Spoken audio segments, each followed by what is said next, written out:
Bonjour tout le monde, bonjour et bienvenue sur ce live du dimanche qui était annoncé à 13h sur le groupe.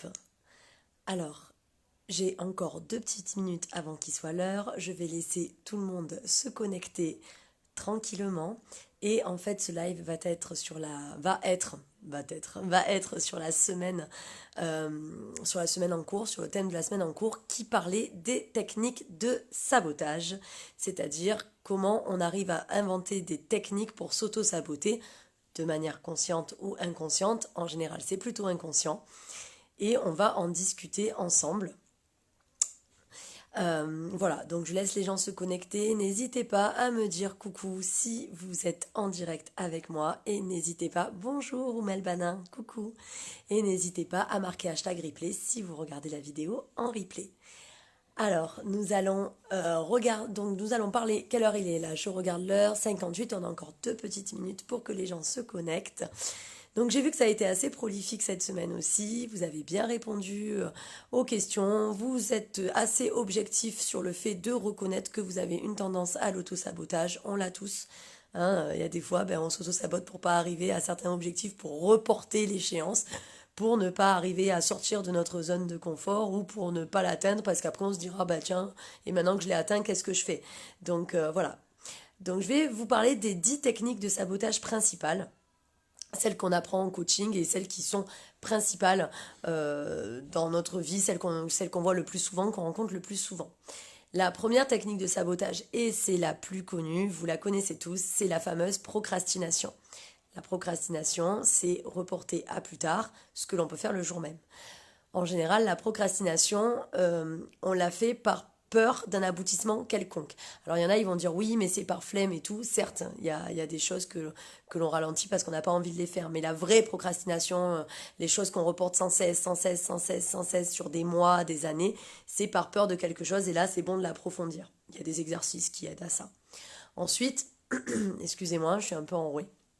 Ensuite, le deuxième, et qui rejoint la procrastination, la deuxième technique, stratégie de sabotage, la deuxième stratégie de sabotage, c'est le piège du temps qui passe. Le piège du temps qui passe, ce sont des gens qui vont systématiquement dire ah j'ai pas le temps, il n'y a pas assez de temps dans une journée, j'ai pas le temps, j'ai pas le temps, j'ai pas le temps. Et en général, ce sont des gens qui s'organisent très mal. Donc de dire j'ai pas le temps, j'ai pas le temps, j'ai pas le temps, c'est une stratégie de sabotage, c'est-à-dire qu'on fait tout pour mal s'organiser, pour ne pas avoir le temps de faire les choses principales et d'atteindre les objectifs qui nous intéressent. D'ailleurs, j'avais une de mes coachées qui me disait qu'elle aimerait créer une journée de 48 heures dans 24, c'est-à-dire arriver à faire le maximum de choses en un minimum de temps. Et j'ai relevé le challenge et je lui ai fait faire. Et en fait, on a réussi, grâce à l'organisation, à arriver à tout faire en une journée, ce qu'elle devait faire, et en plus à lui octroyer des temps de repos. Donc le piège du temps qui passe, c'est vraiment se dire j'ai pas le temps, j'ai pas le temps, j'ai pas le temps. C'est juste en fait se voiler la face et très mal s'organiser. Troisième stratégie de sabotage, c'est le piège des excuses. C'est-à-dire qu'on a un objectif, mais on va toujours trouver une bonne excuse pour ne pas l'atteindre ou pour ne pas faire les étapes qui vont nous aider à l'atteindre. Donc le piège des excuses, c'est inventer des excuses qui ne sont pas des vraies excuses et qui permettent en fait de reculer l'échéance de l'atteinte de l'objectif. Quatrième technique de sabotage, c'est le fait de s'incapaciter. Alors, s'incapaciter, c'est se réfugier dans la maladie. Bien sûr, on ne parle pas de maladie vraie, où là, si on est malade, on se repose, mais c'est le fait de dire, ah ben non, aujourd'hui, je suis fatiguée, je vais rester devant la télé, je vais rien faire. Ah ben aujourd'hui, j'ai mal au dos, je vais pas faire. Oh là là, ben là, j'ai mal au ventre, je vais pas faire. Oh là là, mais là, j'ai... Voilà, toujours un mot qui passe par là, un mal qui passe par là et qui fait qu'on ne fait rien pour atteindre notre objectif. Donc en fait, on s'incapacite, je sais pas si ça se dit, je pense, on s'incapacite, on s'auto-incapacite pour ne pas atteindre l'objectif. Cinquième stratégie de sabotage, c'est l'intellectualisation. Alors là, vous allez certainement reconnaître des gens que vous connaissez, ce sont des gens qui font de merveilleux discours, des orchestres, des chefs d'orchestre, ils nous écrivent un opéra, ils font des discours, je vais faire ça, je vais faire ça, je vais faire ça, c'est merveilleux. Mais ils ne font rien de ce qu'ils disent. C'est-à-dire qu'ils manquent de congruence. C'est-à-dire qu'on a de merveilleux discours, mais c'est très intellectualisé, hein, très, très imagé et tout, mais il n'y a aucune action qui en découle. Sixième stratégie de sabotage, c'est le fait de dramatiser. Alors dramatiser, c'est se faire tout un monde d'un problème qui au final ne l'est pas. C'est se dire ah mais ça c'est une montagne à abattre alors que ce n'est pas une montagne à abattre. Et le fait de dramatiser, bonjour Patrick, le fait de dramatiser ça peut vraiment bloquer parce que du coup on dramatise et sur le plan on dramatise donc on rumine et le fait de ruminer va augmenter le côté catastrophique de la situation que l'on dramatise et en fait c'est le principe du disque rayé et en fait on n'arrive pas du tout à agir ni à avancer vers l'objectif et on stagne voire des fois on recule. Donc la dramatisation c'est à un moment donné il faut dire stop, se poser et vraiment regarder si l'image qu'on se donne en termes de drame est proportionnée à la réalité. Mais ça, après, on y reviendra avec des exercices de coaching. Vous pouvez me contacter en privé et je vous dirai comment fonctionner. Septième stratégie de sabotage, l'hyperactivité. Alors là, ça rejoint la fameuse expression du fait de brasser de l'air. Ça, c'est des gens qui sont dans l'hyperactivité, donc ils veulent faire un maximum de choses en un minimum de temps, sauf qu'ils ne font rien, et ça rejoint d'ailleurs le piège du temps qui passe, rien d'organisé. Et ils brassent de l'air, c'est-à-dire qu'ils font du vent. C'est-à-dire que c'est des gens qui s'activent tout le temps, ils sont tout le temps dans l'action, tout le temps hyperactifs, ils font plein de choses, mais ils ne font rien qui mène à l'atteinte de l'objectif. Et donc ça s'appelle brasser de l'air, hein, clairement, parce qu'on s'épuise, c'est énergétivore, et en plus on n'avance pas. Huitième stratégie de sabotage, c'est le fait de s'inventer un autre problème. C'est-à-dire que là j'ai un problème à résoudre, mais je vais en inventer un autre et me focaliser sur l'autre que je dois résoudre pour pas ne résoudre le problème principal. Donc le fait de s'inventer un autre problème, c'est une stratégie de sabotage. Ça rejoint un petit peu le déni. Moi, ça me fait penser quand j'étais à l'hôpital, on parlait beaucoup de déni dans les annonces qui étaient assez graves, malheureusement pour certains patients. En fait, on pouvait annoncer à quelqu'un qu'il allait passer, je sais pas moi, 2 semaines, 3 semaines à l'hôpital parce qu'il avait telle pathologie qu'on venait de découvrir. Et la personne, en fait, de choc, au lieu de dire ah c'est dramatique, je vais prévenir ça, elle pensait de suite à des petits trucs, d'autres petits problèmes. Genre, en premier, c'était qui va s'occuper du chien, qui va faire à manger pour machin, qui va s'occuper de faire à manger pour mes enfants. Enfin, c'était des trucs qui n'avaient rien à voir.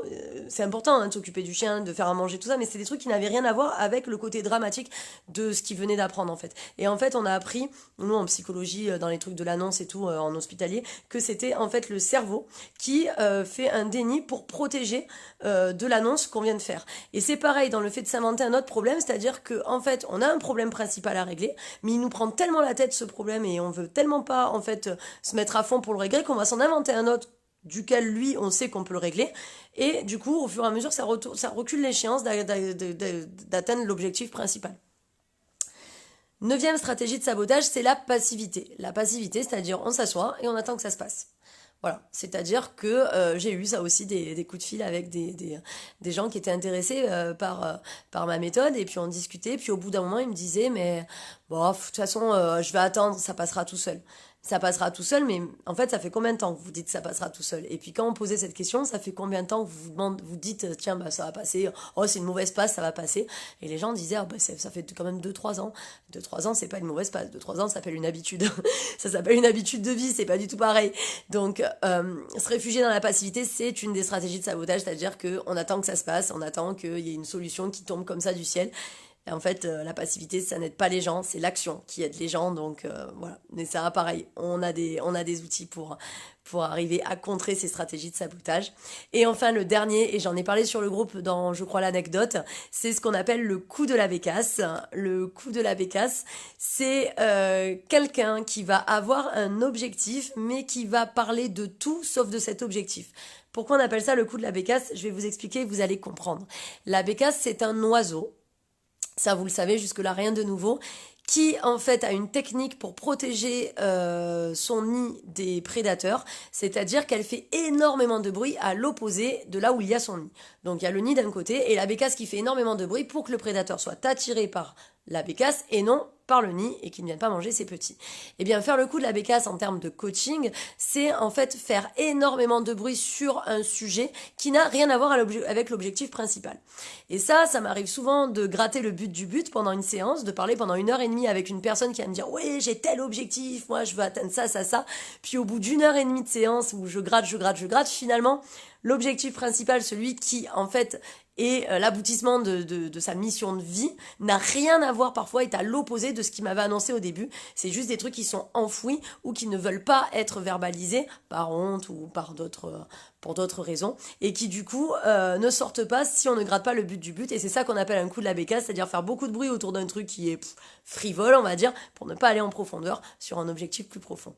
Voilà, donc je vous ai exposé les 10 stratégies de sabotage que je connais et que je vois le plus souvent. J'espère que vous avez souri et que vous êtes reconnus sur certaines. N'hésitez pas à commenter en me disant lesquelles vous parlent et lesquelles vous appliquez. Il n'y a pas de honte, on en applique tous. Hein. Moi aussi, j'en applique aussi, ne vous inquiétez pas. Si vous voulez poser des questions, n'hésitez pas à les poser sous la vidéo. Et la semaine prochaine, le thème de la semaine prochaine, ce sera les cycles de la vie, parce que la vie est cyclique et nous allons le découvrir dans le groupe. En tout cas, merci à ceux qui ont regardé. N'hésitez pas à écrire hashtag replay pour ceux qui voient la vidéo en replay. Je vous fais un gros bisou et je vous souhaite un beau dimanche à tous. Bye bye!